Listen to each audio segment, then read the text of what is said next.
Hello नमस्कार, स्वागत है आपका आपके अपने ऑनलाइन स्कूल इंडिया पर। और आज हम लोग बात करेंगे 3 वर्ग की। हम लोग देख रहे थे किस तरह से है वो समाज में विकास की एक यात्रा है वो चली। मानव विकास हुआ, वह मानव जो जंगल में है वो भटकने का काम कर रहा था, यायावर उसका जीवन था। वह गुफाओं में है, वो एक तरह से जीवन का गुजारा करने का काम कर रहा था।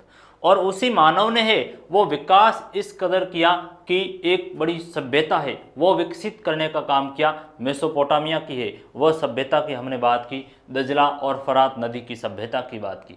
फिर उससे हम आगे यात्रा को है वो बढ़ाई हमने और देखा किस तरह से रोमन साम्राज्य है वह विस्तृत हुआ। 3 महाद्वीप में एक विस्तृत भूभाग के ऊपर एक साम्राज्य है वह विकसित होने का काम है वह हुआ। उसके बाद इस्लाम धर्म के उदय के बारे में है वो हम लोगों ने पढ़ा। और फिर यायावर साम्राज्य, मंगोल जो चंगेज खान की और मंगोल साम्राज्य की है वो हम लोगों ने बात की।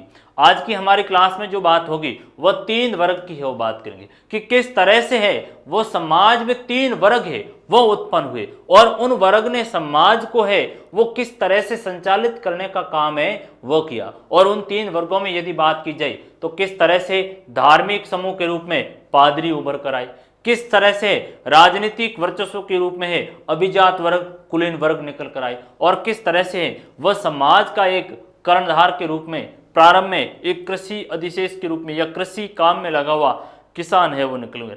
यानी 3 व्यक्तियों की है वो हमारी आज की इस चैप्टर में है वो बात होगी कि कौन कौन से है वो समाज में 3 वर्ग हैं और उन 3 वर्गों ने है वो किस तरह से है वो सोसाइटी को संचालित करने का काम किया। तो बेसिक इनके ऊपर है वो हमारी बात होगी। इसमें एक आएगा अभिजात वर्ग। अभिजात वर्ग, अभिजात वर्ग का मतलब हुआ कुलीन वर्ग। कुलीन वर्ग का मतलब क्या हुआ? कुलीन वर्ग का सामान्य अर्थ आप देखोगे अमीर वर्ग, दैट्स ऑल। सबसे आसान भाषा में यदि देखा जाए तो अमीर वर्ग है उसको कुलीन वर्ग कहा गया, ठीक बात। दूसरा इसमें पादरी वर्ग की बात करेंगे। किसकी करेंगे? पादरी है। किस तरह से है वो पादरी धार्मिक जो ईसाई धर्म में है वह मुखिया के रूप में काम कर रहे थे। किस तरह से चर्च उस समय है वह सारी गतिविधियों का केंद्र चर्च है वो हुआ करता था। और कालांतर में इसी चर्च ने है वह अपने संबंध इससे है वो बढ़ा दिए, अभिजात वर्ग से स्थापित करने का काम है वो किया। तो जिससे जाकर के चर्च का वर्चस्व यूरोप में है वो बहुत ही ज्यादा होने का काम हुआ। तीसरा वर्ग इसमें आप देख ही रहे यहाँ पर किसान है, उसकी स्थिति को देखेंगे। प्यारे बच्चों, इस चैप्टर में यदि बात की जाए तो बेसिक रूप से इसमें जो हमारा कालखंड होगा वह 900 से लेकर के है वह 16वीं सदी तक का है वो कालखंड होगा कि इस समय अवधि में क्या क्या परिवर्तन है वो यूरोप में होने का काम किया, उसके ऊपर है वो हमारी बात होगी। तो जल्दी से मैं इसकी थोड़ी संरचना है वो बना देता हूं, फिर आप है वो चैप्टर को आराम से है वो समझना अच्छी तरह से। यानी 3 वर्ग की है वो हम लोग बात करेंगे। कितने वर्ग हैं? 3 वर्ग। कौन कौन से 3 वर्ग है इसमें देखा जाए तो इसमें आपका पहला जो वर्ग बताया गया है इसमें पादरी वर्ग है। कौन है? पादरी। दूसरा वही मैंने अभी बताया था अभिजात वर्ग, इसको कुलीन वर्ग कहा जाता है, इसको अमीर वर्ग है वो कहा जाता है। और फिर है किसान। और किसान कैसे काम करते थे? ये कृषि दास के रूप में थे। तो बेसिक ये जो व्यवस्था ये 3 वर्ग है, ये 3 वर्ग क्या है? एक सामाजिक श्रेणी है। ये 3 वर्ग क्या है? ये यूरोप में एक सामाजिक श्रेणी है। क्या है? सामाजिक श्रेणी का मतलब क्या हुआ? समाज का विभाजन है। सामान्य सी बात भाई, हमारे आप समाज को देखते हैं, हमारा समाज आज चलो डेमोक्रेसी है, लेकिन आज से कुछ समय पहले की आप पृष्ठभूमि को खंगालिए। राजा होता था, जैसे हमने पढ़ा कि साहब चंद्रगुप्त मौर्य हुआ या अशोक हुआ या समुद्रगुप्त हुए, कोई भी शासक हुए, एक राजा। राजा के बाद में कौन होता था? हमने देखा कि राजा के बाद में उसके मंत्री हुआ करते थे, जिनको क्या करता था? राजा है वो कुछ भूभाग देता था। जैसे हमारे यहाँ पर आ जाइए, मानांग की कोई हमारे यहाँ राजा महाराजा थे, मानांग की जोधपुर के जयपुर के महाराजा मान सिंह जी थे। तो मान सिंह जी अपने कुछ मंत्री थे, विश्वस्त थे, ठिकानेदार, जागीरदार थे, उनको भूमि का कुछ भाग दिया कि काम करो, ये ठिकाना आपका, ये जागीर आपकी, आप यहाँ रहो और शासन व्यवस्था चलाने का है वो काम करो। तो वे क्या करते थे, वे उस भूमि के ऊपर है वो रखवाली उनकी जिम्मेदारी भी होती थी, उसके ऊपर शासन भी करते थे, और राजा को भी है वो टैक्स देते थे, राजा की सैनिक सेवा भी करते थे। तो एक तरह से एक व्यवस्थापन अपने का काम हुआ शुरू कि भाई राजा पूरे भूभाग को तो है वो शासन नहीं चला सकता, जैसे कि मैं पूरी स्कूल को नहीं चला सकता, तो मैंने क्या किया, प्रत्येक विषय की है वो अलग अलग अध्यापकों को लगा दिया। तो क्या किया कि अलग अलग अध्यापक उसको है वो प्रत्येक क्लासों को संभालने का काम करेंगे। उस तरह राजा ने भी है वह अपने राज्य को कई जागीरी कई ठिकानों में बांट दिया, और उन ठिकानों के अलग अलग जागीरदार हुआ करते थे, जिनको इस सामंतवाद कहा गया है। वही बेसिक सामंत है और कुछ भी नहीं, यानी राजा के आगे जागीरदार होता था, उसे सामंत है वो कहा जाता है। यूरोप में भी यही स्थिति आकर निकली। किस तरह से है वो समाज में राजा के आगे एक व्यक्ति एक वर्ग आया जो क्या है, जमीन का है, वह मालिक है, जमीन के ऊपर है, वह व्यवस्था चलाने का काम कर रहा है। और उस वर्ग ने क्या किया, ये आप वर्ग देख रहे हैं, ये वर्ग आया और इस वर्ग ने है वह दोहरा काम किया। एक तो इसने पादरियों से संबंध स्थापित करने का काम किया, और दूसरा किससे, इस किसान के पास में आया। क्यों, क्योंकि ये तो बैठा है मुखिया बन के, इसको कुछ भी नहीं करना, मुखिया बन के बैठा है और इन दोनों से है वो काम करवा रहा। अब या तो पादरी वर्ग है, धार्मिक है, भिक्षु वर्ग है, तो इनका तो है वो समर्थन चाहिए हमें, और इस वर्ग को भी इनका समर्थन चाहिए अपने जीविका चलाने के लिए। लेकिन दूसरी तरफ इन्होंने किया कि भाई ये तो क्या है, जमीन में उत्पादन करने वाले नहीं, कृषि में, तो आखिर में किसान की आपको आवश्यकता पड़ेगी, आपको आखिर में सैनिक की आवश्यकता पड़ेगी। पादरी तो है वो सैनिक हो नहीं सकता, तो आप किसको, आप किसान को है वो पकड़ो कि वह सैनिक सेवा देने का भी काम करे और कृषि में है वो भी काम करे। तो इस तरह से यूरोप में एक व्यवस्था पनपने का काम किया। 9वीं से लेकर के 16वीं सदी तक की जो समय अवधि है, इसे यूरोप में है वो सामंतवाद का एक तरह से काल है वो कहा जाता है। इस समय है वह यूरोप में सामंती व्यवस्था पनपने का काम हुआ कि किस तरह से एक अभिजात वर्ग के द्वारा अपनी व्यवस्था चलाने हेतु किसान पादरियों से संबंध स्थापित किए, और इन तीनों ने यूरोप में किस तरह से है वह व्यवस्था स्थापित करने का काम किया गया। बेसिक सामंतवाद यदि देखा जाए तो ये यूरोप में जो हमारे इस चैप्टर में दिया गया है, ये भी तकरीबन 9वीं से लेकर के 16वीं सदी तक का कालखंड है। और इसका यदि बीज भारत में देखा जाए तो हमारे यहाँ पर भी था। हमारे आप विशेषकर गुप्तों के बाद में जो आगे के समय अवधि गुप्ता डायनेस्टी आती है इंडियन हिस्ट्री के अंतर्गत, उसके बाद में कई क्षेत्रीय राज्य पनपने हैं वो शुरू हुए। गुप्त काल में एक शासक हुआ था चंद्रगुप्त, और चंद्रगुप्त द्वितीय की पुत्री हुई थी प्रभावती गुप्त। उसका विवाह वाकाटक नरेश रुद्रसेन के साथ किया गया था, लेकिन कालांतर में है वह उसकी मृत्यु हो गई और रानी ही शासिका बनी। नाम जिसका प्रभावती गुप्त, चंद्रगुप्त द्वितीय की पुत्री थी। ठीक बात। अब इसने क्या किया कि भूमि दान देना शुरू कर दिया। भूमि का एक टुकड़ा, एक कोई जमीन है, उसने अपने लोगों को दी। तो यहां पर भी यही सिस्टम है। ये जो अभिजात वर्ग है इसको जमीन सौंप रहा है किसान को कि काम कर, तो इसके ऊपर उत्पादन कर, जितना भी हो कुछ मुझे दे, ज्यादातर है वो मुझे दो, बाकी अपना आप जीवन गुजारा करो, और हम आपको सुरक्षा देते हैं, और आप हैं वो काम के समय हमारे यहाँ काम करो, और मेरे यहाँ सैनिक सेवा दो, तो भी हम आपको पूरे पैसे हैं वो देने का काम करेंगे। आपके परिवार की जो भी डिमांड वगैरह होगी उनको हम पूर्ति करने का काम करेंगे। तो एक अनुबंधित आधारित सोसाइटी है वो स्थापित होती है। इस मायने में महत्वपूर्ण हो जाता है कि किस तरह से है वो यूरोप में आगे जाकर एक ऐसी व्यवस्था पनपी और एक सोसाइटी अलग अलग रूप में है वो काम कर रही है। अभिजात अलग काम कर रहा है, पादरी अलग काम है, आपका चर्च का काम कीजिए, अभिजात वर्ग शासन का, और किसान है वो खेत में प्रोडक्शन का काम कर रहा है। जैसे हमारे आप समाज में आइए, भारतीय समाज में सामाजिक विभाजन था, समाज अलग अलग भागों में विभाजित था। हम पढ़ते हैं कि वैदिक कालीन यदि व्यवस्था को देखा जाए तो वैदिक कालीन व्यवस्था में सबसे ऊपर क्षत्रिय थे। क्या करते थे, रणभूमि में है वह लड़ने का काम करते, रक्षा का काम करते, शासन व्यवस्था चलाने का काम करते। तो ये क्षत्रिय राजा जो ज्यादातर राजा हुए वो क्षत्रिय हुए। तो एक बात तय की गई थी कि राजा का काम है वह शासन चलाना, रक्षा करना, युद्ध करना, ये सारा करेगा। ब्राह्मण का काम होगा कि वह वेद है पढ़ने का काम करे, वेदों की शिक्षा दे, दक्षिणा है वह लेने का काम करे, इस तरह का काम है वो ब्राह्मण को होगा। तीसरा जो वर्ग निकल कर आया हमारे यहाँ पर वह था वेश्य, और वेश्य को काम दिया गया कि आप व्यापार कीजिए। चौथा कौन सा था, चौथा था वेश्य और शूद्र। चौथा कौन सा था, शूद्र। तो उसको कहा गया कि आप क्या कीजिए, तीनों की है वो सेवा कीजिए। यानी हमारे समाज में भी है वह सोसाइटी में जो कार्य के आधार पर विभाजन था, ऐसा का ऐसा विभाजन यूरोप में भी था। इसको थोड़ा सा दो भागों में है, वो आप देख लीजिए। एक तो यूरोप है,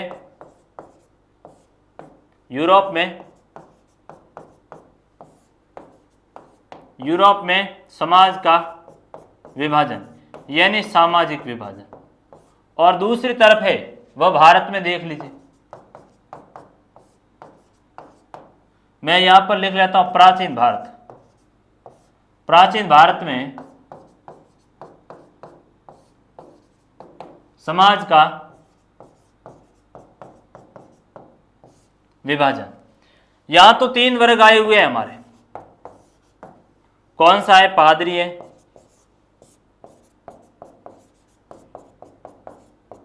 अभिजात और किसान। और यहां पर यदि देखा जाए प्राचीन भारत में समाज की स्थिति, तो हमारा समाज है वो चार भागों में है, वह विभाजित था। कौन था? क्षत्रिय था, क्षत्रिय राजा हुआ करते थे। दूसरा कौन है? ब्राह्मण है। तीसरे कौन है? वैश्य हैं। और चतुर्थ कौन है? शूद्र है। ये चार वर्ग है सोसाइटी के अंतर्गत हमारी भारतीय समाज में। इसका काम शासन का है, शासन संभाले। ये क्या करें? ये ज्ञान, दान, दक्षिणा का काम करेगा। ज्ञान है, दान है, दक्षिणा, यज्ञ का काम इसका होगा। वैश्य का काम व्यापार है। वैश्य शब्द व्यापार, वणिक वर्ग इसको कहा जाता है, बेसिक वणिक। आप देखते हैं आज जैसे बढ़िया व्यापारी वर्ग, उसी से संबंध लिया जाता। शूद्र है, इसको काम दिया कि आप इन तीनों की क्या करोगे? सेवा है वो करने का काम करोगे। तो ये क्या है? ये समाज का विभाजन है, सोसाइटी का है, वो डिवाइडेशन होने का काम है, वो यहां पर हुआ। तो इसी तरह यूरोप में भी है वो समाज का विभाजन होने का, और तीन वर्ग निकल कर आए, और उन तीनों वर्गों ने किस तरह से व्यवस्था चलाने का काम किया उसके ऊपर है वो हमारी बात होगी। देख लीजिए क्या क्या इसमें आपके अध्ययन के हैं, वो विषय वस्तु होगी। अध्ययन की विषय वस्तु, अध्ययन की विषय वस्तु क्या क्या होगी उसके ऊपर आ जाए। अध्ययन की विषय वस्तु में देखा जाए तो पहली बात तीन वर्ग की, और तीन वर्ग में लिखवा चुका हूं। दूसरी इसमें हम देखेंगे एक सामंतवाद। सामंतवाद क्या है? अर्थ, सामंतवाद के क्या प्रभाव पड़े, सामंतवाद के सामाजिक प्रभाव,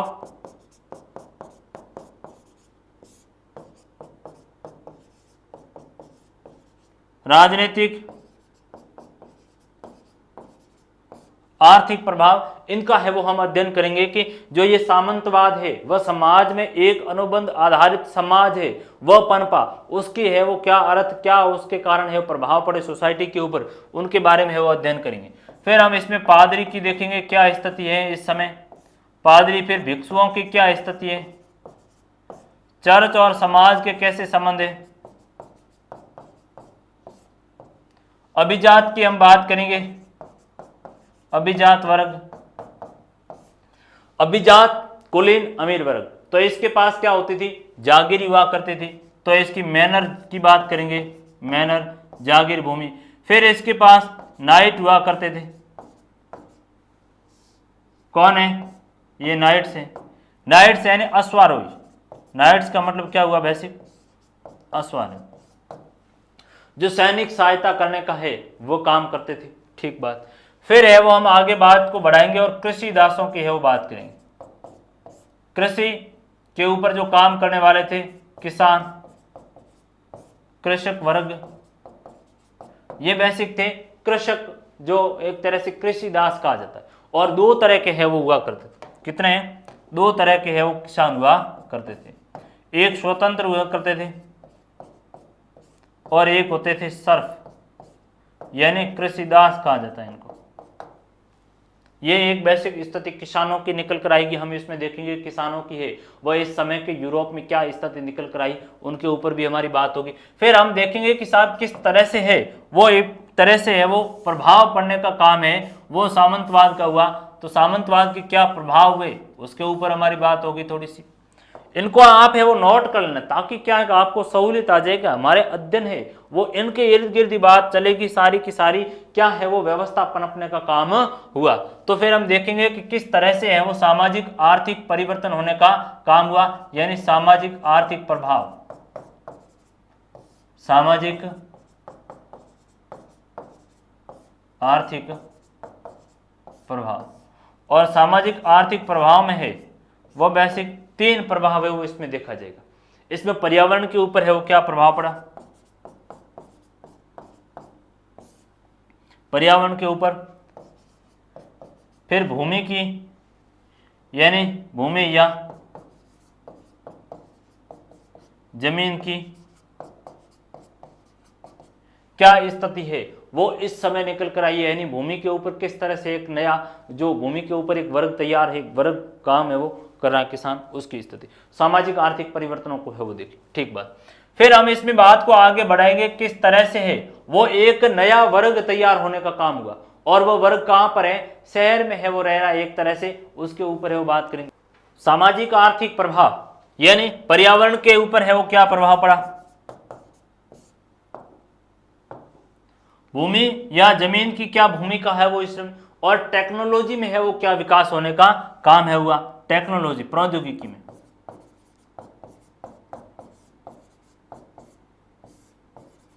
प्रौद्योगिकी की भूमिका या फिर है वो विकास किस तरह से हुआ।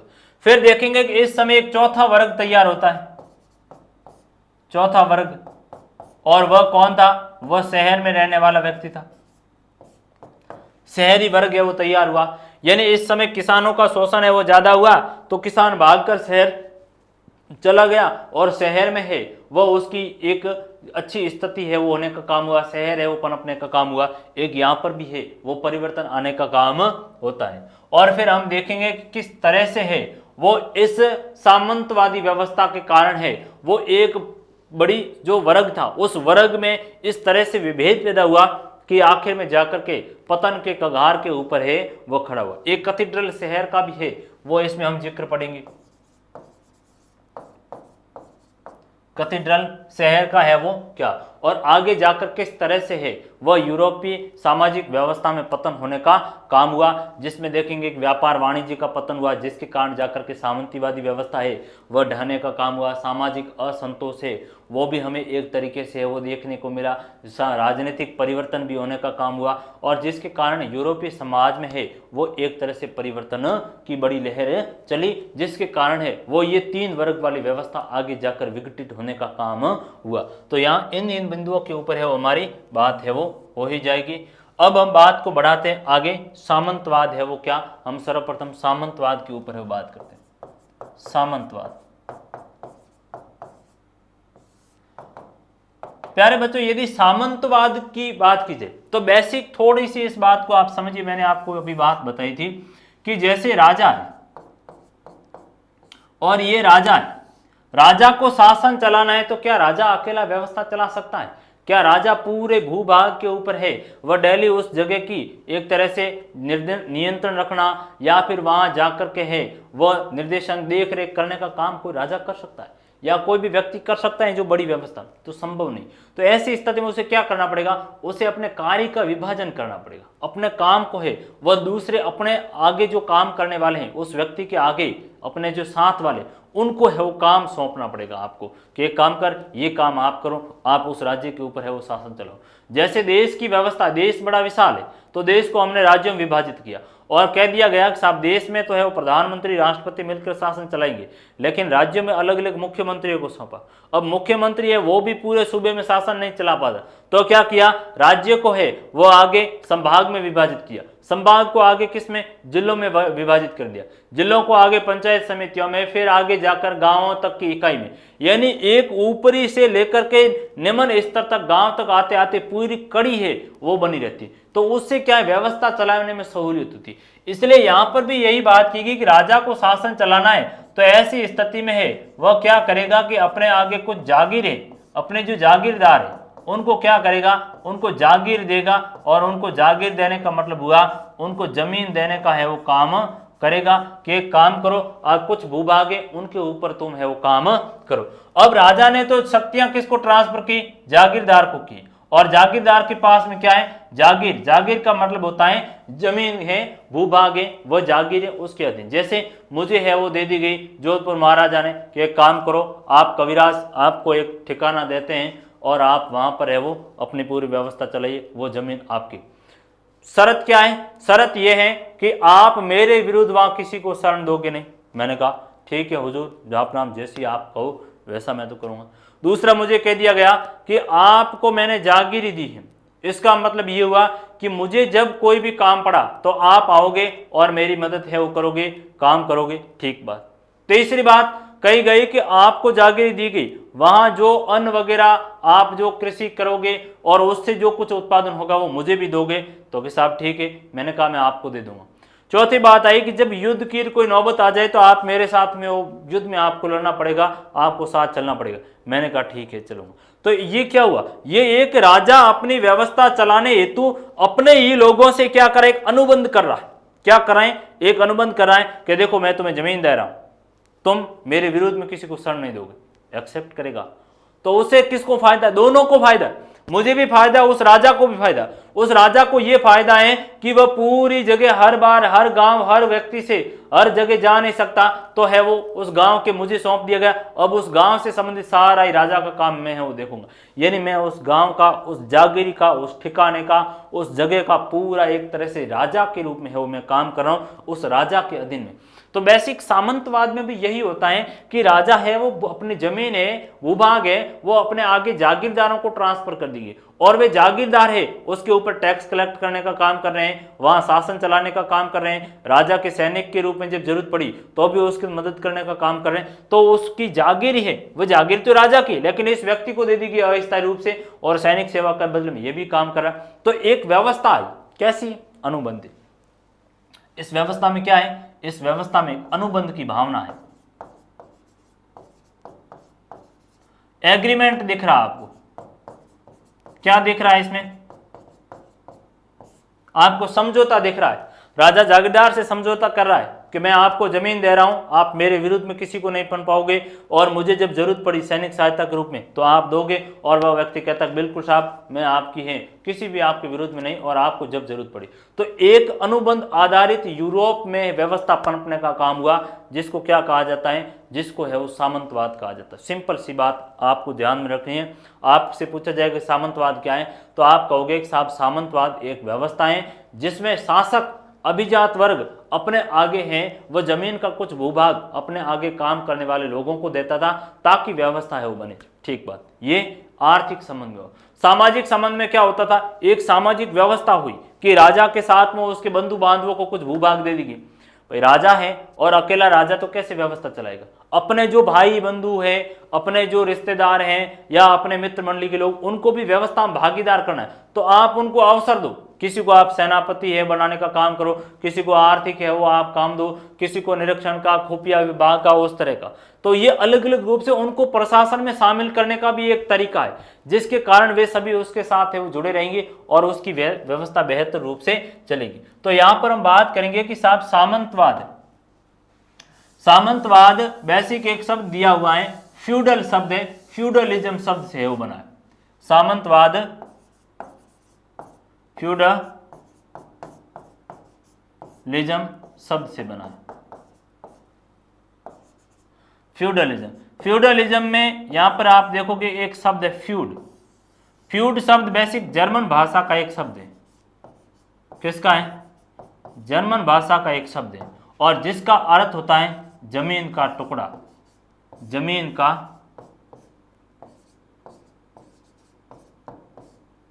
एक टुकड़ा। यानी सामंतवाद इंग्लिश शब्द कौन सा है, फ्यूडलिज्म से बना है। और फ्यूडलिज्म में एक शब्द है फ्यूड, फ्यूड शब्द से ही बना है। फ्यूड शब्द जर्मन भाषा का शब्द है और फ्यूड शब्द का अर्थ होता है जमीन का टुकड़ा, यानी वह भूभाग जो राजा अपने अधीनस्थ व्यक्ति को है वह देता था भूभाग कि आप है वो इसके ऊपर शासन चलाओ, आप अपना काम करो, मेरी है वो आर्थिक मदद करो, इसमें उत्पादन हो रहा है तो कुछ मुझे दो, आपका अपना गुजारा चलाओ, आपको कुछ जरूरत हो मेरे से लो, और मुझे सैनिक सुरक्षा की जब जरूरत पड़े तो आप है वो मेरे साथ में खड़े रहो और मैं आपकी है वो मदद करने का काम करूँ। तो एक एग्रीमेंट के तौर पर, एक अनुबंध के तौर पर है वह व्यवस्था पनपने का काम हुआ, सामंतवाद है वो कहा जाता है। तो आप फ्यूडलिज्म शब्द से है वो निकल कर आई, फ्यूड जर्मन भाषा का एक शब्द जिसका अर्थ होता है जमीन का टुकड़ा। तो हम क्या कहेंगे कि यूरोप में एक सामाजिक अनुबंध आधारित व्यवस्था पनपी, जिसे सामंतवाद कहा जाता है। इस व्यवस्था में शासक कौन है? राजा। शासक अपनी जमीन का भाग अलग अलग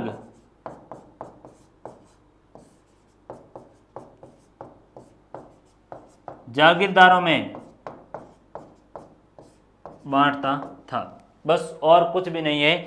यानी सामंतवाद जो बात आई यहां पर फ्यूडलिज्म कि यूरोप में एक सामाजिक अनुबंध है, एक सोशल है, वो आपका कॉन्टेक्ट है, एक सोशल संविदा है, वो इसलिए है कि आप मेरे से पढ़ना चाहते। जैसे मैंने कहा कि आपके और मेरे बीच में क्या है? सामाजिक अनुबंध है, एक सामाजिक समझौता है। सामाजिक समझौता ये है कि आपको है वो पढ़ाई करनी है अच्छी तरह से, और मुझे ये है कि मुझे बच्चों को है वो पढ़ाने का काम कर रहे हैं।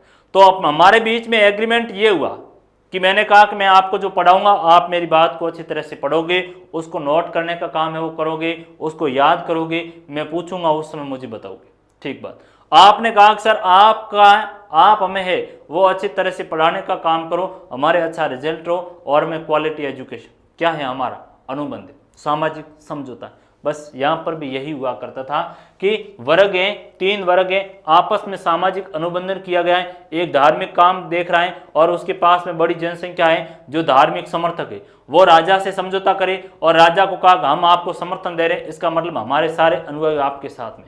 राजा को सहारा मिलता था और दूसरा राजा किसान, अभी जो किसान के ऊपर है वह टिका हुआ था, उससे कृषि का काम करवाता, सैनिक रूप में भी मदद देता। तो एक व्यवस्था संचालित करने का काम हुआ। तो यूरोप में एक सामाजिक अनुबंध आधारित व्यवस्था पनपी जिसे है वो सामंतवाद कहा जाता है। इस व्यवस्था में शासक अपनी जमीन का भाग अलग अलग जागीरदारों में बांटता था, उसे बेसिक है वो सामंतवाद कहा जाता है। तो सामंतवाद का यदि देखा जाए आर्थिक दृष्टिकोण, सामंतवाद का आर्थिक दृष्टिकोण यह आ गया, कुछ भी नहीं है, बहुत सिंपल है। यहां पर एक शब्द को मैं पुनः तोड़ देता हूं आपकी सहूलियत के लिए। सामंत, आप अक्सर देखते हैं कोई गांव में कहता है अरे भाई तू कौन से राजा का सामंत है, देखा जागीरदार आया कहाँ का, देखा कहीं का ठिकानेदार आया, देखा कहीं का उमराव आया, ऐसे कौन से उमराव हो तुम। तो बस यही सामंत भी बेसिक यही था। सामंतवाद में एक शब्द है सामंत, और सामंत का अर्थ होता है जागीरदार। जागीरदार जिसके पास में क्या हुआ करते थे? जागीर हुआ करते थे। जागीर मतलब क्या हुआ? जिसके पास जमीन ज्यादा हुआ करती, जिसके पास जमीन ज्यादा होती थी उसको बेसिक क्या कहा जाता? जागीरदार कहा जाता था। और ये जो जागीरदार हुआ करता था वह अपने गांव का एक तरह से पूरा मुखिया हुआ करता था। उसके पास एक गांव या कई गांव है तो वह क्या करता था? उस गांव की टैक्स राजस्व लेता था, पूरे गांव की जो जमीन है उसका मालिक जागीरदार था, जागीरदारी तय करता। किसान गौण था, किसान के पास वास्तविक शक्ति नहीं थी। जागीरदार को इच्छा हुई तो एक किसान को है वो एक खेत खाली कर नहीं कर रहा, तो ये एक तरह से ये व्यवस्था थी। यानी पूरा सर्वोसर्वा है वो जागीरदार ठिकानेदार, यही सामंत था और कुछ भी नहीं था। हमारे यहाँ पर है वो राजा महाराजाओं के सामंत थे। जैसे कि 1857 की क्रांति हुई राजस्थान भाई पूरे देश में हुई, और राजस्थान में इस समय देखा जाए तो जोधपुर में जो जोधपुर महाराजा उनके सामंत हुआ करते थे, उनके ठिकानेदार हुआ करते थे, उनके जागीरदार थे, वे ठाकुर कुशाल सिंह थे। और ठाकुर कुशाल सिंह ने क्या किया कि इस समय है वो अंग्रेजों के विरुद्ध लड़ाई लड़ी, अंग्रेजों के विरुद्ध में खड़े हो गए, जोधपुर महाराजा के विरुद्ध में खड़े हो गए। क्यों? क्योंकि जोधपुर महाराजा ने उनकी शक्तियों में कहीं न कहीं है वो कमी की थी, इसके कारण नाराज हो गए। तो युद्ध के समय है वो राजा को अपने ठिकानेदार ठाकुर अपने जागीरदार से मदद की जरूरत होती, इसलिए वो उन्हें जमीन देता है। तो ये सामने खड़े हो गए थे क्योंकि इनको है वो जमीन छीनने का काम हो। तो एक तरह से क्या था, अनुबंध था और कुछ भी नहीं था। तो सामंतवाद, सामंत यानी जागीरदार है जो जिसके पास जमीन हुआ करती थी वह उसका मालिक हुआ करता था, जमीन को जोतने का पूरी रेत उसके अधीन है वो आती थी। तो सामंतवाद का मतलब एक आर्थिक विचार है वो देखेंगे। सामंतवाद का आर्थिक संदर्भ में क्या अर्थ है? सामंतवाद का आर्थिक संदर्भ में, आर्थिक संदर्भ में सामंतवाद का आर्थिक संदर्भ में आप अर्थ देखोगे ना, तो सामंतवाद जो बेसिक आर्थिक संदर्भ में आया कि साहब भूमि के एक टुकड़े के ऊपर है वह एक वर्ग तैयार हुआ और वह उसके ऊपर कृषि करने का काम कर रहा है। जैसे राजा ने मुझे जमीन दी और कहा कि काम करो आप शैतान जी है वो खेती करो और उसके ऊपर जो फसल हो मुझे दीजिए और आप ही गुजारा कीजिए। तो क्या है, एक भूमि का टुकड़ा जिसके ऊपर मैं खेती का काम करूंगा, आर्थिक गतिविधियां है वो करूंगा, खेत है वो जोतने का काम करूंगा। कर किसके लिए? आखिर में जमीन तो राजा की, मैं तो उसके ऊपर अस्थायी हूं। तो ये व्यवस्था एक आर्थिक संदर्भ में आई, तो हम कहेंगे कि आर्थिक संदर्भ में सामंतवाद का अर्थ है जमीन के टुकड़े पर आर्थिक गतिविधि। आर्थिक गतिविधि का मतलब हुआ कृषि। भाई जमीन के ऊपर है वो क्या गतिविधि होगी, आखिर में कृषि काम है वो होगा। तो जमीन के टुकड़े पर आर्थिक गतिविधि करना है वो आर्थिक संदर्भ में हमारी बात आ जाएगी। इसके अंतर्गत हमें वो देखेंगे। दरअसल कुछ घटनाक्रम इस तरह से है वो हुआ था इस सामंतवाद के यदि दृष्टिकोण में देखा जाए तो इसका प्रारंभ है वो बेसिक इंग्लैंड से माना जाता है। सामंतवाद का प्रारंभ कहां से माना जाता है? सामंतवाद का प्रारंभ है वो इंग्लैंड से माना जाता है। किससे माना जाता है? इंग्लैंड से। घटनाक्रम ये हुआ था कि मध्य यूरोप है और मध्य यूरोप के जो एक दो उसमें व्यक्ति का नाम आया, एक तो एंजिल है और दूसरा सैक्सन है। ये दो व्यक्ति आए और एक भूभाग वहां जाकर बस गए और उसका नाम है मध्य यूरोप का भूभाग, जिसका नाम पड़ा एंजिल लैंड। क्या नाम पड़ा? Angel land. यानी इसका प्रारंभ इंग्लैंड में हुआ और घटनाक्रम कुछ वैसे हुआ था कि मध्य यूरोप है, मध्य यूरोप के व्यक्ति हैं, एक का नाम है एंजिल और दूसरे का नाम है सैक्सन। इन दोनों ने है वो आकर के एक भूभाग बसाया जिसका नाम है एंजिल लैंड। क्या नाम है? Angel land. एंजिल लैंड यही आगे जाकर इंग्लैंड बना। एंजिल लैंड का नाम क्या है? इंग्लैंड है। यानी प्रारंभ सामंतवाद का मध्य यूरोप में हुआ और मध्य यूरोप में एक व्यक्ति एंजिल और दूसरा था सैक्सन।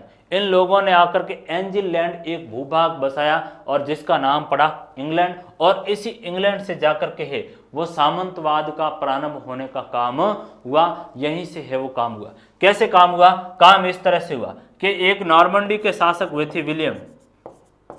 नॉर्मंडी के राजकुमार का नाम है विलियम। घटनाक्रम को देखिए। नॉर्मंडी के राजकुमार ड्यूक विलियम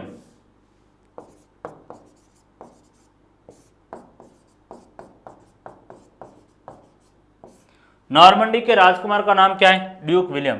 इस ड्यूक विलियम ने क्या किया कि अपनी सेना सहित है वो इस भूभाग पर कंट्रोल किया और राजा सैक्सन को है वो पराजित किया। राजा सैक्सन को पराजित किया। राजा सैक्सन एंजिल लैंड पर रहता था और एंजिल लैंड क्या है, इंग्लैंड जाकर बना। तो इसी जो सैक्सन को है वो पराजित करके ड्यूक विलियम ने है इस भूभाग के ऊपर नियंत्रण कर लिया। कौन सा भूभाग, ये भूभाग इंग्लैंड का इस भूभाग के ऊपर है वो इसने एक तरह से नियंत्रण करने का काम है वो कर लिया गया। अब इसका है वो नियंत्रण हो गया, इसका नियंत्रण हुआ। तो नियंत्रण होने के बाद अकेला व्यक्ति तो नियंत्रण कर नहीं सकता, तो इनके साथ में कहते 180 के आसपास है वो अभिजात व्यक्ति थे।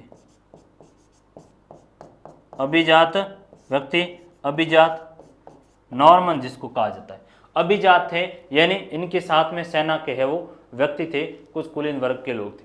किसके पास, ड्यूक विलियम के।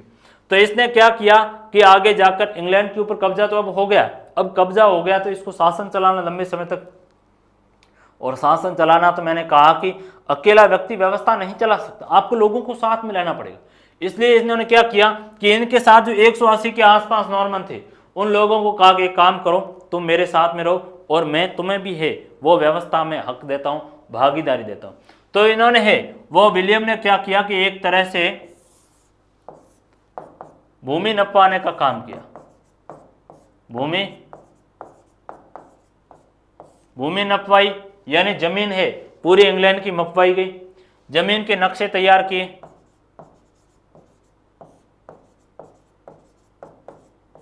नक्शे है वो तैयार हुए और फिर क्या किया, इन 180 के आसपास जो अभिजात थे, इन जो अभिजात, इनमें है वो बांट दी गई।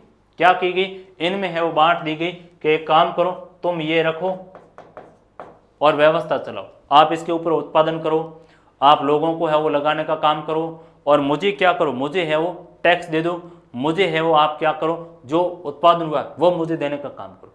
तो एक तरीका निकाला गया लोगों को साथ में लेने का। क्यों, क्योंकि आपको व्यवस्था चलानी है, आप नई जगह पर गए तो हम वहां है वो कुछ भी नहीं कर सकते, तो हमें ये करना पड़ेगा कि हमारे अपने लोगों को भी वहां हक देना पड़ेगा। नहीं तो क्या है कि कुछ समय बाद में हमारे अपने लोग वहां व्यवस्था में हमारे विपरीत हो जाएंगे, तो हम व्यवस्था नहीं चला पाएंगे। इसलिए एक तरीका निकाला गया और ड्यूक विलियम ने इनको पराजित करने के बाद में इस पर अधिकार किया और जमीन नपवाई, भूमि नपवाने का काम किया, जमीन के नक्शे है वो तैयार करवाई और अपने साथ में जो अभिजात थे उनको है वो बांट दी गई ताकि व्यवस्था चली रहे। और ये अभिजात इसको सुरक्षा प्रदान करने का काम करेंगे, इसको अन्न उत्पादन करके देने का भी काम करेंगे। तो एक बड़ी है वो एक समाज में अपने आप को स्टेबल करने का तरीका है वो विलियम को मिल गया और इसी ने आगे जा करके है वो पोप के साथ, पादरियों के साथ में भी है वो संबंध अच्छे बनाए ताकि व्यवस्था में क्या हो, स्टेबलिश हो, व्यवस्था है वो स्थायी रूप से चले। तो ये सामंतवाद थी बेसिक रूप से कि किस तरह से है वो यूरोप में सामंतवाद पनपने का काम हुआ। आ जाइए इसमें हम देखते हैं किस तरह से है वह सामंतवाद के अध्ययन करने में हमारे पास में है वो क्या क्या जो सोर्स आते हैं, किस तरह से है वो समाज विभाजित था। तो यूरोप में यदि देखा जाए सामंतवाद की बात हम लोग कर रहे थे कि साहब यूरोप में है वो सामंतवाद के रूप में इस समय है वो 3 वर्ग निकल कर आए और 3 वर्ग में एक तो वर्ग पादरी वर्ग था, दूसरा वर्ग अभिजात वर्ग और तीसरा है वो कौन है, कृषक वर्ग है। और इन तीनों वर्गों ने है वो मिलकर समाज को चलाने का काम है वो किया गया, सोसाइटी में व्यवस्था स्थापित करने का कार्य किया। तो हम देखेंगे कि यूरोप में फ्रांसीसी समाज है वह मुख्यतः 3 वर्गों में विभाजित था और इसी 3 वर्गों में है वो विभाजन का जो काम है वो मार्क ब्लैंक जैसे यूरोप फ्रांस के जो इतिहासकार थे उन्होंने किया और बताया किस तरह से है वह फ्रांस में ये व्यवस्था थी। ऐसी व्यवस्था यूरोप पूरे में थी, इंग्लैंड में भी है वो प्रारंभ इस व्यवस्था से वहां होने का काम हुआ, वहीं से ये व्यवस्था है वो आगे जाकर बढ़ी। क्योंकि हम देखते हैं कि पहले जो गोल क्षेत्र था और वहां पर फ्रैंक जनजाति है वो रहती थी, उसी फ्रैंक जनजाति ने आगे जाकर फ्रैंकिश प्रदेश में जाए और वही फ्रैंकिश प्रदेश फ्रांस जाकर है वो बसा। तो इस समय ये अलग अलग हम देखते हैं कि रोमन साम्राज्य के पतन का भी एक कारण मैंने आपको बताया था कि रोमन साम्राज्य का पतन क्यों हुआ। रोमन साम्राज्य, तो रोमन साम्राज्य का पतन क्यों हुआ, तो उस समय मैंने बताया कि अलग अलग संस्कृति समूह है वह उपज कर आए, गोल है वो उपज कर आए, फ्रैंक है वो भी उपज कर सामने आए। जर्मन है, वो नस्ल के लोग उस समय है वो निकल कर आए।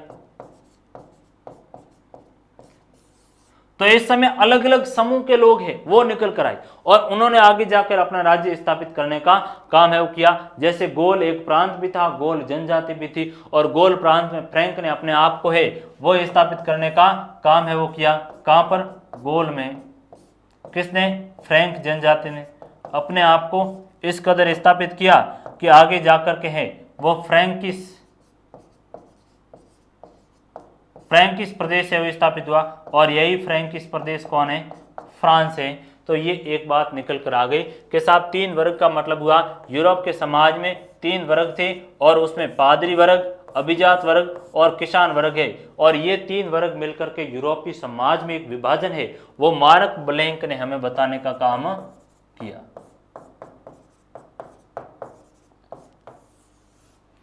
तो 3 वर्ग, इस वर्ग में चर्च के पादरी आते थे, पोप पादरी शामिल थे इसमें, पोप पादरी, भिक्षु।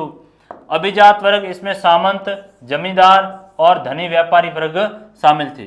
और कृषक, इसमें किसान और मजदूर है वो आते थे ताकि जमीन जोतने का काम करे, उन जागीरदारों के खेत के ऊपर है वो काम करते थे। तो बेसिक ये इस समय 3 वर्ग निकल करके हमारे सामने आई जिसको मैंने आपको डिटेल से बताने का काम किया। यूरोपीय इतिहास की जानकारी के है वो कुछ स्रोत की बात करेंगे कि साहब जो हमें सामंतवाद जैसी व्यवस्था है उसके बारे में जानकारी कहाँ से मिलती है।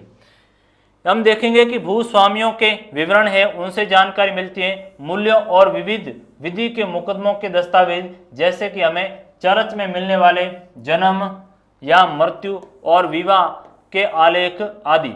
चर्च से प्राप्त अभिलेखों ने व्यापारिक संस्थाओं, गीत व कहानियों के द्वारा भी त्योहारों और सामुदायिक गतिविधियों का है वह एक तरह से बोध कराने का काम है वो किया गया। तो यहाँ पर बात निकल कर आई कि साहब यूरोपीय समाज के बारे में हमें जो ये यूरोप में सामंतवाद के बारे में बेसिक जानकारी की बात कीजिए तो हमें जानकारी भूस्वामियों के अलग अलग विवरण मिलते हैं। भूस्वामी जिसके पास जमीन है तो किसानों को उसने जमीन दी तो किसानों के पट्टे हैं, उनके पास रिकॉर्ड है, उनके पास बही है, जो पैसे लिए जाते थे, जो ऋण दिए जाते थे उनका सारा रिकॉर्ड है। तो भूस्वामियों के है वह रिकॉर्ड से हमें पता चलता है कि साहब यूरोप में है वह इस तरह से व्यवस्था थी। या फिर मूल्य और विधि के जमींदार और किसानों के बीच में समस्या पैदा हुई तो क्या होता था? मामला कोर्ट में जाता था, विवाद होता, मुकदमा चलता। तो विधि डॉक्यूमेंट से भी हमें जानकारी मिलती है। या फिर हमें अन्य जो सोर्स आता है कि साहब चर्च में आप देखो कि चरम है, चर्च बड़ी धार्मिक संस्था है, ईसाई धर्म का केंद्र है।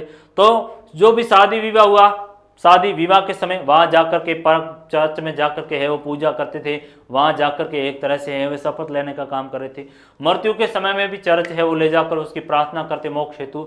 या फिर है वो विवाह का, मृत्यु का या मिलन समारोह होता हो उसके ऊपर। तो हमें चर्च से भी है वो सामंती समाज के बारे में लक्षण है वहां से मिलते हैं, उस व्यवस्था से हमें है वो जानकारी मिलती है।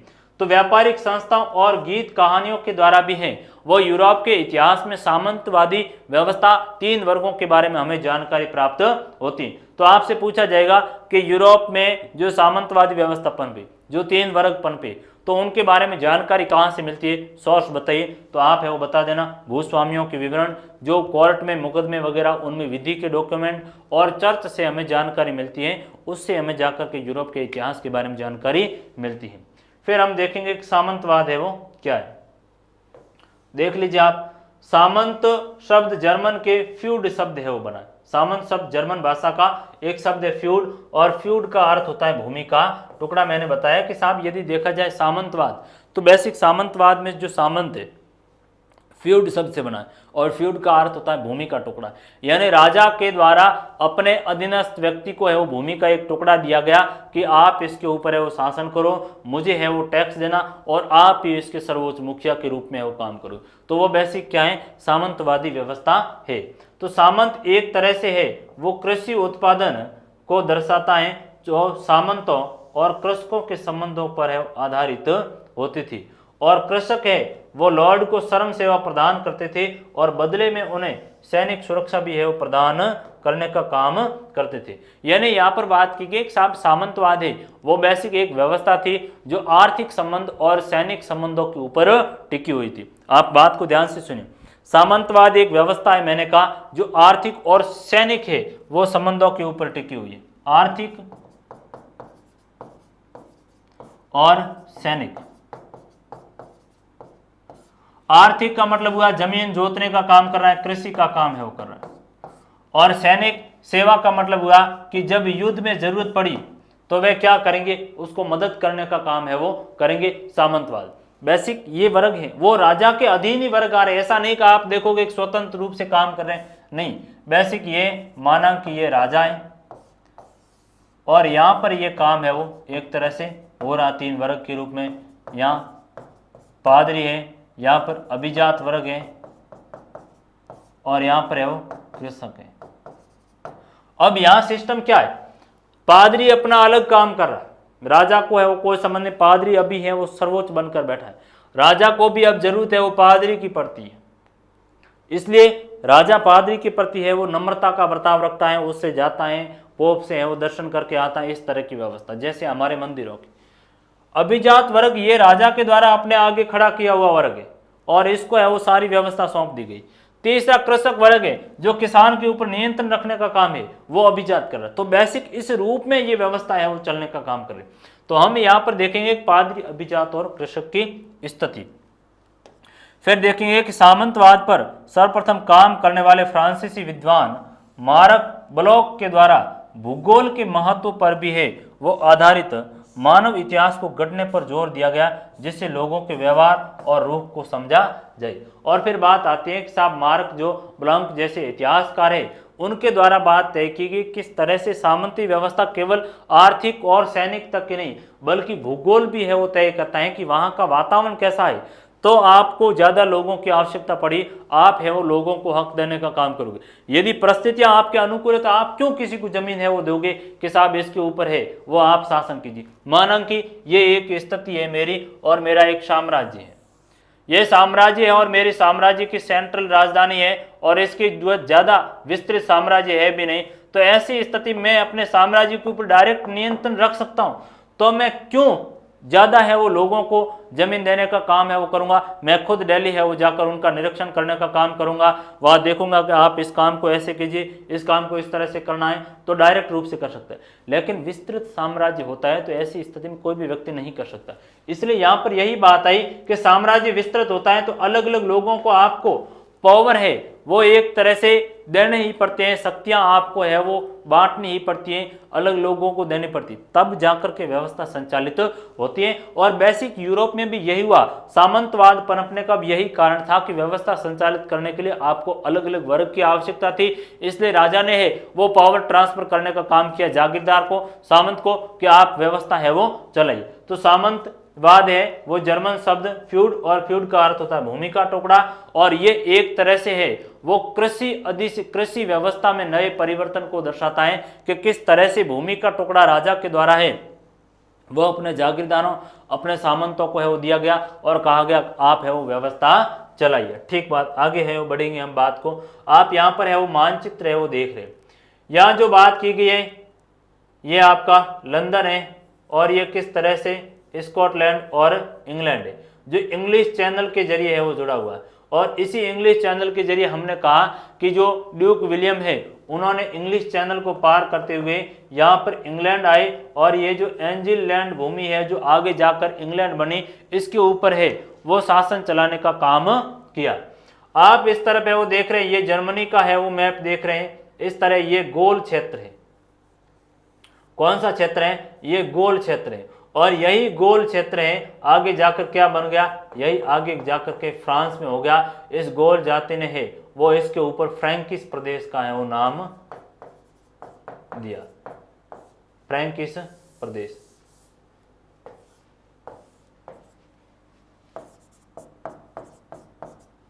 फ्रांस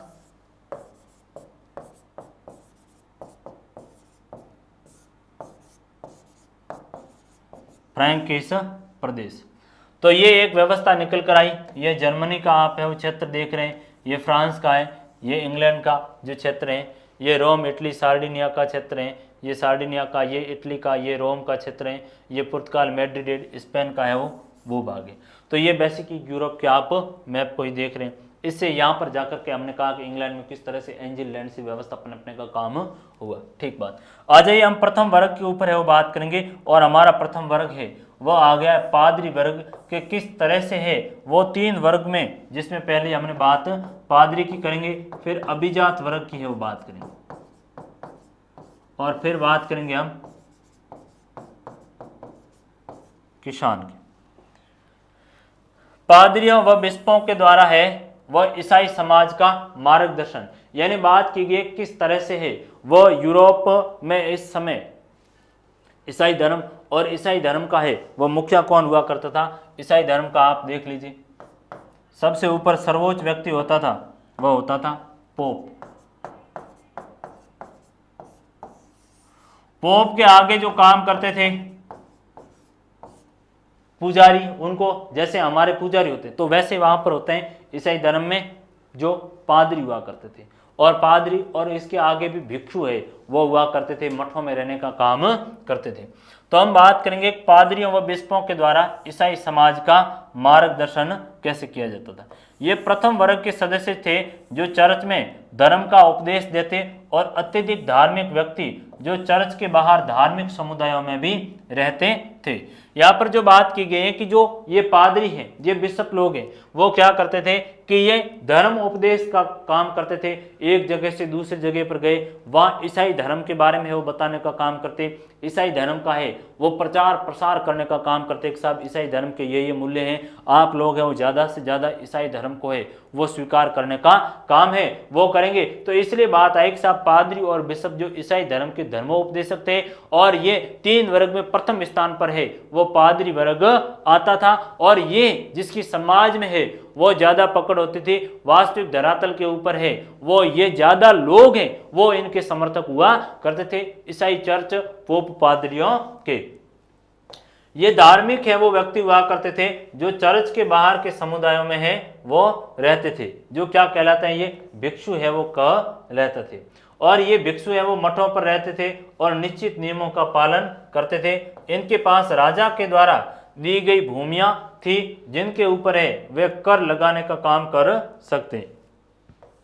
अधिकतर गांवों में उनके अपने चर्च होते थे जहां वे प्रत्येक रविवार को लोग पादरी के हैं वह साथ धर्मोपदेश सुनने तथा सामाजिक प्रार्थना करने के लिए इकट्ठा होते थे। तो यहाँ पर एक बात की गई है कि जो प्रथम वर्ग है यूरोप में, उस प्रथम वर्ग में पादरियों की बात है वो की जाती है, बिशप है, और ये धर्म उपदेश का काम करते थे। एक जगह से दूसरी जगह चर्च के प्रभाव को बढ़ाने हेतु ज़्यादा से ज़्यादा लोगों को है वो अपने साथ जोड़ने का काम है वो ये किया करते थे। और साथ ही साथ में ये जो भिक्षु है वो मठों में रहते थे और वहाँ है वो धर्म को एक तरह से अपने अनुयायियों की संख्या बढ़ाकर प्रचार प्रसार का काम करते थे। और साथ ही साथ में जो राजा ने इनको भूमि दी थी, जो पोप पादरियों को, चर्च को, उसके ऊपर ये टैक्स लगाने का भी है वो काम करते थे। कर की उगाही है वो करते थे, टैक्स को वसूल करने का काम करते थे। साथ ही साथ ये सामूहिक प्रार्थना करने के लिए इकट्ठा भी हैं वो हुआ करते थे। तो ये एक बेसिक व्यवस्था है वो पादरियों की बताई गई कि किस तरह से है वो यूरोपीय सामंतवादी व्यवस्था में सर्वोच्च स्थान पर पहला वर्ग जो धर्म का व्यक्ति है, धर्म के मामलों का प्रबंधन करता है, कौन है? पादरी, पोप, बिशप हैं, ये लोग मिलकर है वो काम करते हैं, चर्च में रहते हैं और वहां पर है वो ईश्वर का गुणगान करते हैं, धर्मोपदेश देने का है वो काम करते हैं, ज़्यादा से ज़्यादा अपने अनुयायियों को जोड़ने का है वो काम करते हैं। और साथ ही साथ जो राजा ने भूमि दी, जो भूभाग दिया राजा ने, उसके ऊपर है वो टैक्स वसूलने का काम करते थे ताकि अपनी व्यवस्था है वो ये चला सके, अपना है वो गुजारा चला सके। ठीक बात। आगे देखिए, पादरियों और बिशपों की कुछ विशेषताएं बताई गई हैं कि ये किन की है, वो क्या विशेषताएं, क्या फीचर हैं, क्या है वो कार्य हुआ करते थे। हम कहेंगे कि साहब इनके पास में है वो राजा के द्वारा दी गई भूमियां थी जिनके ऊपर वे कर उगा सकते थे, कर है वो वसूल करते थे। उगा का मतलब हुआ कर, कर का मतलब हुआ टैक्स, तो कर वसूली का कार्य करते थे। ठीक बात। ये रविवार के दिन लोग गांव में धर्मोपदेश देते थे और सामूहिक प्रार्थना का काम करते थे। और ये जो ईसाई जो चर्च जो पादरी हैं, बिशप लोग हैं, वह रविवार को जो चर्च में प्रार्थना करने का काम करते और धर्मोपदेश का काम करते। ये फ्रांसीसी समाज के प्रथम वर्ग में शामिल थे और इन्हें विशेषाधिकार भी प्राप्त था। और यूरोप में यदि देखा जाए तो हम फ्रांस की बात करेंगे तो फ्रांस के समाज में पहले स्थान पर और विशेषाधिकार किसको था? पादरियों को था। और ये प्रथम वर्ग के समाज में रहते थे जिनके पास ज्यादा पावर हुआ करते थे। ये हैं वो टैक्स भी वसूल करते थे राजा के द्वारा दी गई जमीन के ऊपर और स्वतंत्र अपनी व्यवस्था चलाते थे, अपने धर्म का प्रचार प्रसार करने का काम करते थे। और ये टाइथ नामक धार्मिक कर भी है वो वसूला करते थे। बहुत ही महत्वपूर्ण बात आ गई है कि ये जो पादरी है वो कौन सा कर वसूला करते थे? तो ये टाइथ कर है। कौन सा है? टाइथ। तो टाइथ क्या? एक धार्मिक कर है। आपसे पूछा जाए 1 नंबर में टाइथ क्या है तो आप कहोगे कि साहब पादरियों के द्वारा है वह धार्मिक कर वसूला जाता था जिसको टाइथ है वो कहा जाता है। ठीक बात है। जो पुरुष पादरी बनते थे वे शादी है वो नहीं करते थे। और साथ ही साथ कहा गया जो पादरी पुरुष हैं वे विवाह है वो नहीं करते थे जो पादरी बनते थे। ठीक बात है।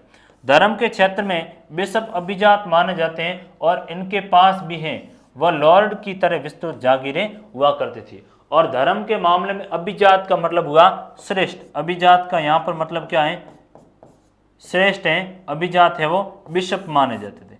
बिशप है वो श्रेष्ठ माने जाते थे या कुलीन है वो माने जाते थे या एक तरह से अमीर माने जाते थे कि इनका ज्यादा प्रभाव था। बिशप का है वो ज्यादा प्रभाव था जो एक तरह से धार्मिक उपदेशक के रूप में है और इनके पास ज्यादा अधिकार था, इसलिए इसको अभिजात है वो कहा गया है। तो ये आपसे पूछा जाएगा कि भाई पादरी और प्रथम समाज की है वो विशेषता। प्रथम समाज पादरी बिशप ये लोग है वो हुआ करते थे जिसमें सबसे जो सर्वोच्च था वो कौन हुआ करता था? पोप। फिर आपके आ जाएंगे बिशप पादरी। ये लोग मिलकर के हैं वो ईसाई चर्च व्यवस्था को चलाते थे। राजा के द्वारा दी गई है वह जमीन के ऊपर एक तरह से टैक्स वसूली का काम करते थे, धर्मोपदेश का काम करते थे, रविवार को सामूहिक है वो प्रार्थना का काम करते थे। इनको विशेषाधिकार था और इनके पास में भी है वो लॉर्ड की तरह विस्तृत जागीरें थी। इनके पास है वो विस्तृत जमीनें थी। ठीक बात। ये तो हमारी हो गई एक तरीके से पादरी और इन वर्ग की विशेषताओं की। ठीक बात है। फिर जो पादरी हैं ये कहाँ पर रहते थे? ये जो भिक्षु है वो मठ में रहते थे। तो मठों की क्या स्थिति है? कहेंगे कि चर्च के अलावा कुछ विशेष श्रद्धालु ईसाइयों की एक दूसरी तरह की संस्था थी जो मठों पर रहते थे और एकांत जीवन है वो व्यतीत करते थे। और ये मठ मनुष्य की आम आबादी से बहुत दूर हुआ करते थे।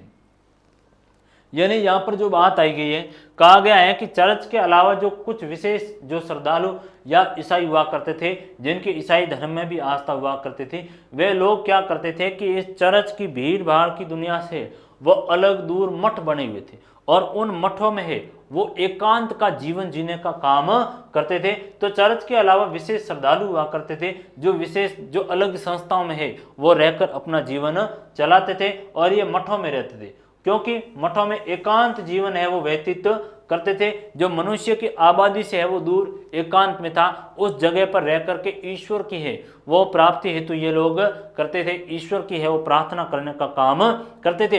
इसलिए कालांतर में जाकर के है वो बहुत सारे मठ बनने का काम यूरोप में हुआ। इसमें भी हमारे 2 उदाहरण है वो आएंगे। तो आप बताओगे कि साहब ये प्रथम वर्ग में जो ईसाई पादरी और इनकी बात की गई, साथ ही साथ भिक्षु हुआ करते थे जो मठों में है वो रहकर अपने जीवन को गुजारा करते थे और ईश्वर की है वो प्राप्ति हेतु प्रयत्न करते। और जो ये मठ है वो आम आबादी से है, चर्च की भीड़ भाड़ की आबादी से दूर हुआ करते थे। ठीक बात।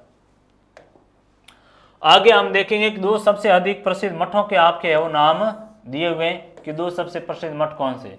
तो एक तो 529 ईस्वी में इटली में स्थापित सेंट बेनेडिक्ट का मठ है और दूसरा है वो 910 में बरगंडी में स्थापित कलोनी मठ है। तो ये 2 मठों के नाम बताए गए। और मठों में कौन रहते थे? मठों में है वो ईसाई भिक्षु है वो रहा करते थे, भिक्षु है वो रहते थे और ये क्या करते थे? एकांत जीवन जीते थे। एकांत जीवन जीते थे। वैश्विक भिक्षु होते थे तो ये ब्रह्मचर्य का है वो पालन करते, ये विवाह है वो नहीं करते थे, मठों में रह करके है वो रहते थे। और ज्यादातर है वो कौन थे, ये भिक्षु पुरुष थे, ये विवाह नहीं करते थे।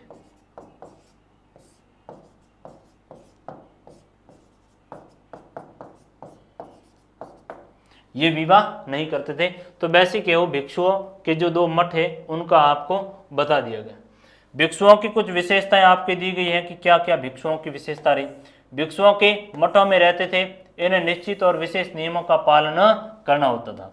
इनके मठ है वो आबादी से बहुत ही दूर हुआ करते थे और भिक्षु है वो सारा जीवन आबे में रहते और प्रार्थना करने, अध्ययन करने और कृषि जैसे शारीरिक श्रम में वो लगाने का व्रत करते थे।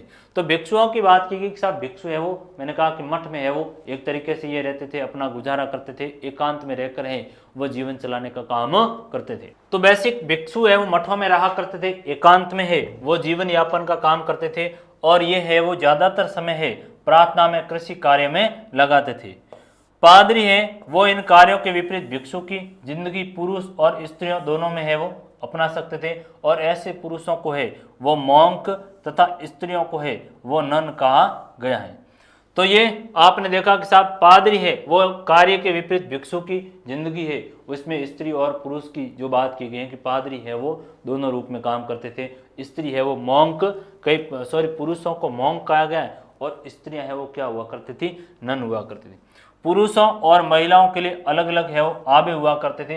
अलग अलग आबे का मतलब हुआ इनके लिए अलग अलग है वो मठ हुआ करते थे। क्या हुआ करते थे, इनके लिए अलग है वो मठ थे। और पादरियों की तरह भिक्षु और भिक्षुणियां भी हैं वो विवाह नहीं कर सकती थी। तो यहाँ पर जो पुरुष और महिलाएं अलग अलग रहती थी, ठीक है, विवाह नहीं करते थे, ठीक बात है। तो जो भिक्षु पुरुष भिक्षु उनको क्या कहा गया, उनको मॉन्क है वो कहा गया। पुरुष भिक्षुओं को क्या कहा गया, पुरुष भिक्षु को मॉन्क है वो कहा गया और स्त्री भिक्षु को क्या कहा गया, नन कहा गया।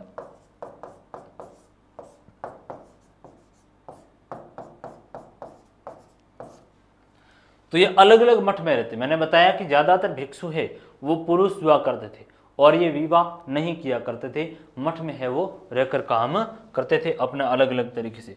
तो ये भिक्षुणियां विवाह नहीं कर सकते थे और वे एक स्थान से दूसरे स्थान पर घूम घूम कर लोगों को उपदेश देते थे और दान से अपनी जीविका चलाने का काम करते थे।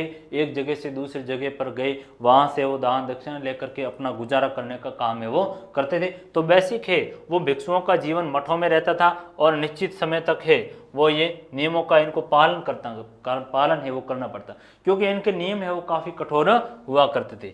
फिर ये आम आबादी से दूर एकांत में है वो रहकर काम करते थे, एकांत में है वो रहकर ईश्वर की साधना में लगे रहते थे। फिर वो भिक्षु अपना सारा जीवन आबे में प्रार्थना करने में लगाते थे, मठों में है वो रहकर प्रार्थना करने का काम करता था, ठीक बात। फ्रांसीसी समाज में है वो बताया गया कि मठों का क्या योगदान रहा गया। तो कह देंगे कि मठों की संख्या सैकड़ों में बढ़ने से ये एक समुदाय बन गए और जिसमें बड़ी इमारतें और भू जागीरों के साथ स्कूल, कॉलेज और अस्पताल भी है वो बनाए जाने लगे। यानी फ्रांसीसी समाज में यदि मठों की बात की जाए तो मठ आगे जाकर के हैं वो एक समुदाय का रूप ले लिया गया और मठों के द्वारा स्कूलों, कॉलेज संचालित करने का काम हुआ और आगे जाकर तो है वो मठों ने एक तरह से राजनीति तक है वो चलाने का काम किया, राजा को तक है वो हाईजेक करने का काम है वो मठों के द्वारा किया गया। तो मठों की संख्या ज्यादा हो गई और जिनके कारण मठ एक समुदाय का रूप बन गया, बड़ी इमारतें, ज्यादा इनके पास जागीरी और ये स्कूलें, कॉलेज और अस्पताल बनाए गए। इन समुदायों ने कला के विकास में भी है वो योगदान दिया। किसने, मठों ने है वो कला के विकास में भी योगदान दिया, प्रचार प्रसार का काम किया, इमारतें हैं वो बनाने का काम किया। तो इस तरह से है वह एक तरह से कला जो जीवन में भी है वो बड़ा परिवर्तन का काम है हुआ। चित्रकला, वास्तुकला के रूप में भी है, ललित कला के रूप में है, संगीत के रूप में है, वो इस तरह से मठों के द्वारा काम किया गया। आबेस हिल्डेगार्ड एक प्रतिभाशाली संगीतज्ञ थे और जिसने चर्च की प्रार्थनाओं में है वो सामुदायिक गायन की प्रथा को महत्वपूर्ण बनाया। मैंने कहा कि कला, कला का मतलब होता है, कला का मतलब चित्र बनाने का काम है, चित्रकला, संगीत कला, ये भी